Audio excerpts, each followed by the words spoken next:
So we come to the third prompt in the series of HTML CSS demo projects. In this one, we're going to add a contact form on the contact page, and the form must contain these items. We need to have plain text input fields, a drop-down field, and a text area field, and a styled submit button. Okay, so let's have a look at how to do this.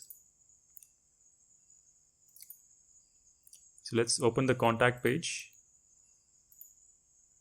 in Notepad. So our contact page form should appear here. Now, the first thing we need is a plain text field.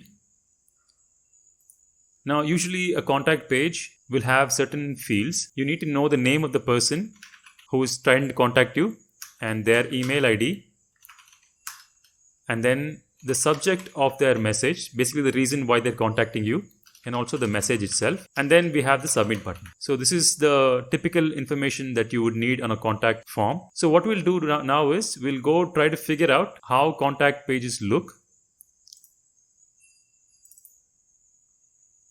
So let's go to some websites and have a look at a typical contact form. So we're just looking to see how contact pages look, just as a way to get inspiration.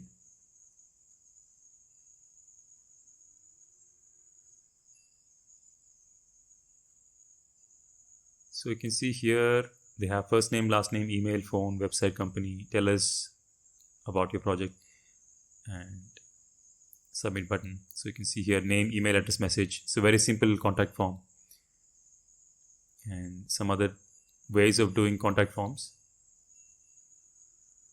So basically we have input fields where you can input something and then contact us. Now if you go to our own organization's website,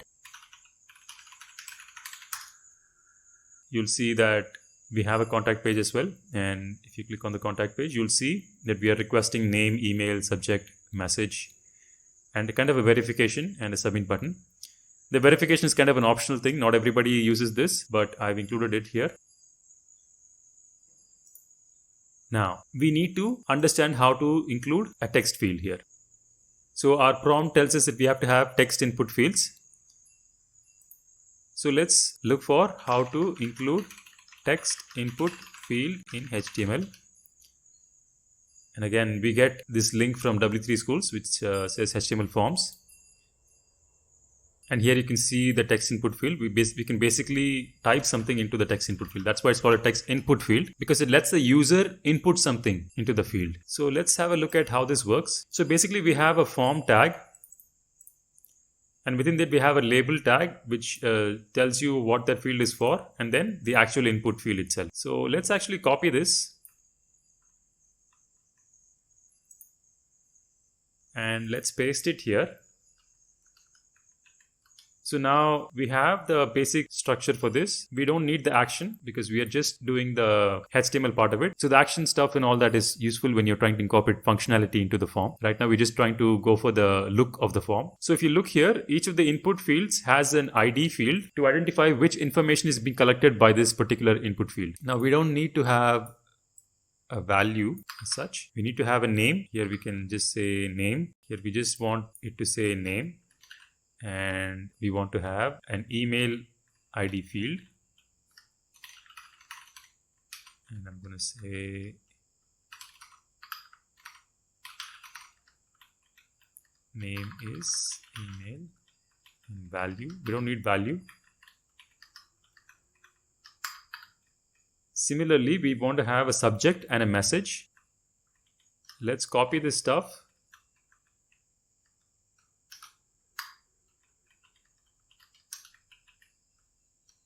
This is for subject and message. So let's subject, and this is message.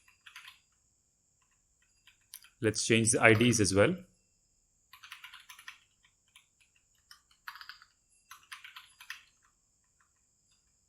And here message. So the name attribute in the input gives you what particular aspect of the form this input is collecting information for. And ID is just for the purpose of targeting that particular element. And the type will tell you what kind of an element this is. So I'm going to make this a little more readable so that it's easy for us to have a look at this. And if you see here, the submit button is just input of type submit and a value of submit. So let's save this. I'm going to remove these things and save it, and let's go have a look at our form. So you see here that we have the basic structure of the form. Everything is in place.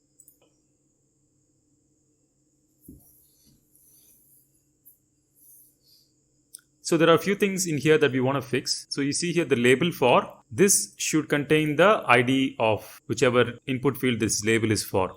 So we're going to make sure that we need to make sure that we are having the for attribute of the label tags filled with the proper value.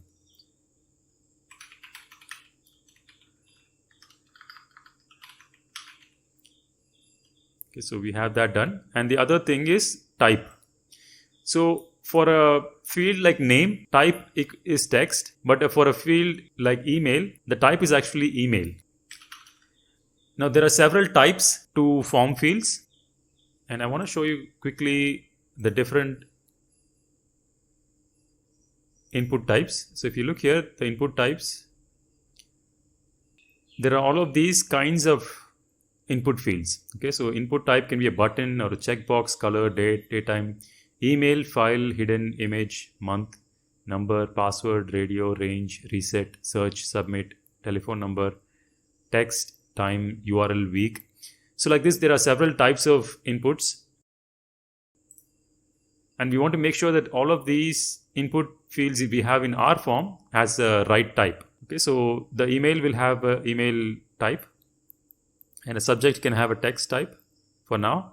And the message, we need to make sure that we're giving proper space to it. So we actually will not be using an input field. We'll use something called a text area.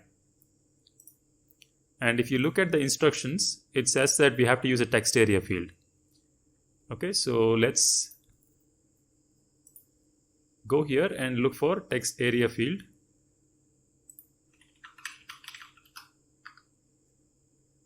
So text area is basically a kind of tag.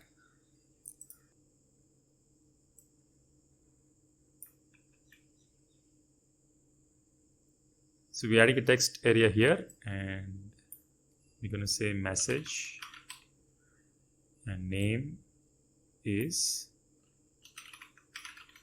message, and we have 4 rows and 50 columns. This is all customizable, but here we should remove this and save it. And now you can see that we have a bigger space for them to type the message. So let's understand how the text area tag works. Whatever content you have here will appear as the value of that text area field. So we don't want that. We want to make sure that it's blank for our users.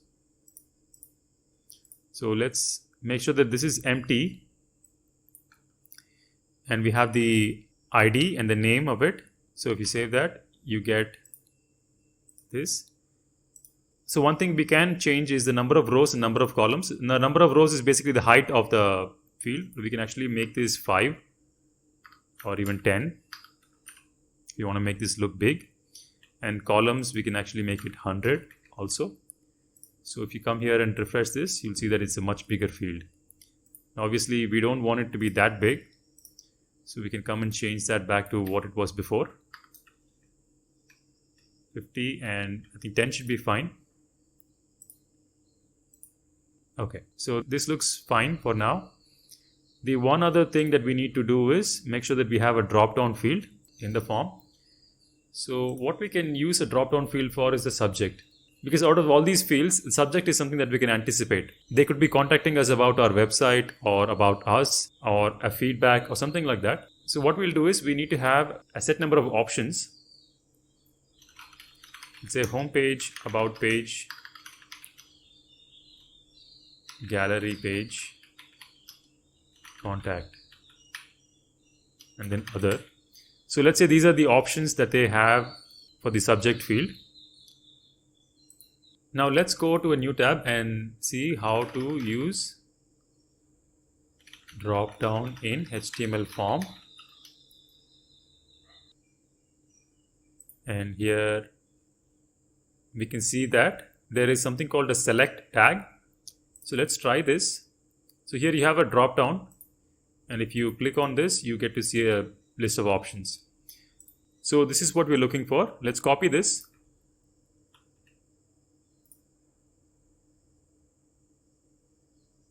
And let's replace this here. So you can see here that like our other input tags, we have the label here and then the actual input tag. And here we have the options. Let's replace those options here.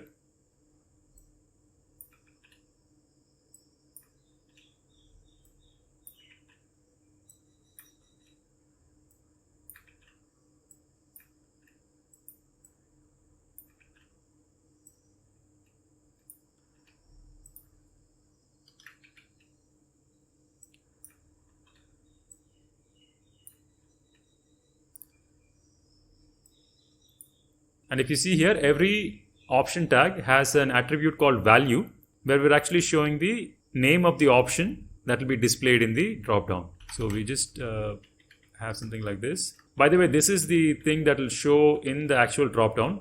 This is just like a reference for us to know which option they have selected.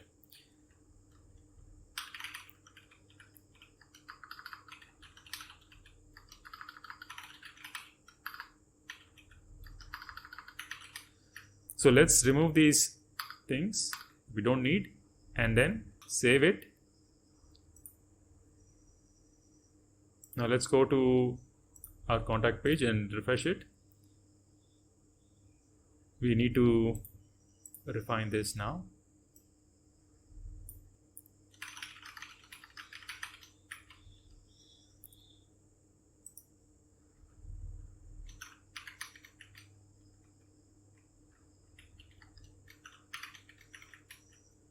So let's add some line breaks so that it looks natural. So as requested in the prompt, we have added plain text input fields, a drop-down field, a text area field, and now we have the additional task of having a styled submit button. So what we have here is a regular submit button. So let's style this up.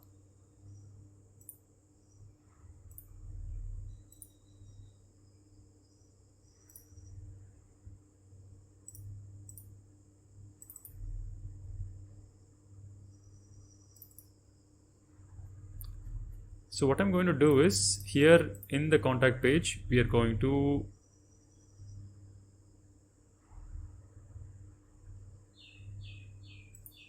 create an ID called submit so that we can target it in our CSS file.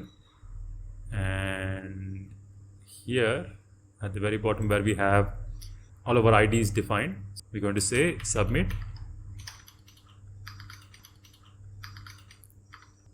We're going to say background color is what we are using here.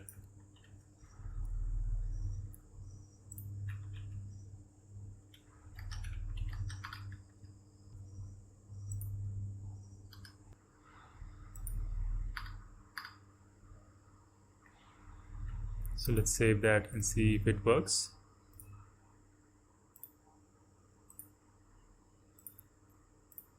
Okay, it does work, but we need to make sure that it looks good. So the submit button will also have a padding of 10 pixels and the color should be white, color of the text that is. Maybe padding could be lesser, 5 pixels. Okay, that is a styled submit button. We'll also do one more thing, which is if we hover over it, we want to have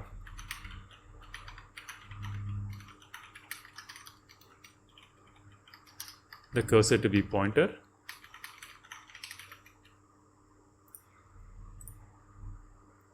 Okay, so that's good. Okay, we have this. Now let's center this up.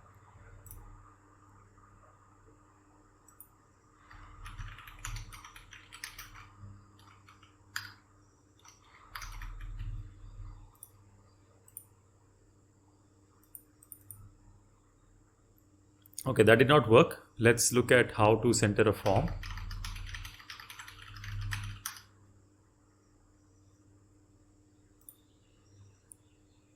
So we have a Stack Overflow link here, and okay.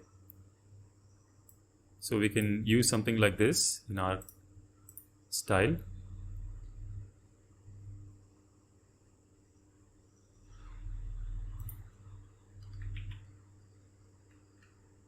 Let's see if that works.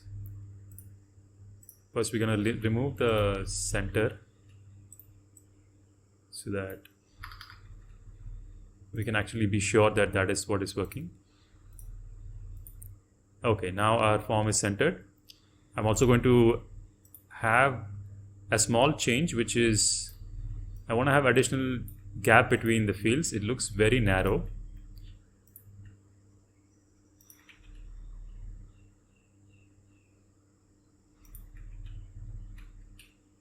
So because if you see there's very little space between the fields, so let's see if this looks better. Yeah, it looks better. So we have the name field, the email field, and the home page and message and submit button. So you can type something here and select the reason why you're contacting and then the message and submit button. Okay. The benefit of adding the type of the field to be email is when you click on submit, it actually tells you that this is actually an invalid email ID. So this is the reason why we would distinguish between a regular text field and an email ID field. So you can see that it helps to do that. So this is how you would add a form with these properties. We have a plain text field, drop down field, text area field, and a style submit button. So this is one way of adding it. Hope this was helpful. Please make sure to follow these instructions and not just watch these videos. You have to practice this on your own so that you actually understand how to do this. If you do not practice, you will not get good at it. You will not get good at coding. You'll only get good at watching videos on coding. So please watch these videos and also practice it so that you get an understanding of how to do these things. Make sure to like and share this video, and also please subscribe to our channel and press on the bell icon for notifications. Thanks for watching. See you in the next one.